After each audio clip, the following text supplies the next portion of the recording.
ഞാൻ അങ്ങനെ അധപ്പതിച്ചിട്ടുണ്ടെങ്കിൽ അത് സേതുവേട്ടന്റെ കൂടെ വന്നതിന് ശേഷം. ഇപ്പൊ പറഞ്ഞല്ലോ ഞാനാണ് അവരെ തമ്മിൽ അടുപ്പിച്ചതെന്ന്.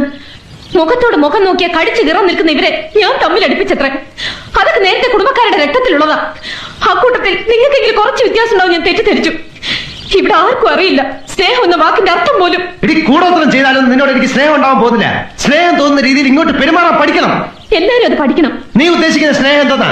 നേരം വെളുക്കുമ്പോ തൊട്ട് രാത്രി വരെ നിന്നെ കെട്ടിപ്പിടിച്ചോണ്ട് ആ കട്ടിൽ കിടക്കുന്നോ? അതോ നീ പറയുന്ന പമ്പര വിട്ടിത്തരങ്ങളൊക്കെ കേട്ട് ആസ്വദിച്ച് ഒരു മണ്ടനെ പോലെ പൊട്ടിച്ചിരിക്കുന്നോ? കല്യാണം കഴിച്ചുകൊണ്ട് മാത്രം സ്നേഹം ഉണ്ടാവില്ല.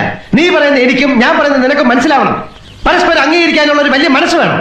സ്നേഹിക്കാൻ ഇങ്ങനെയൊക്കെ കുറെ നിബന്ധനകൾ ഉണ്ടെന്ന് പണ്ടൊരിക്കലും എന്നോട് പറഞ്ഞിരുന്നില്ലല്ലോ. പറഞ്ഞാലും മനസ്സിലാക്കാനുള്ള ബുദ്ധിയുണ്ടോ നിനക്ക്?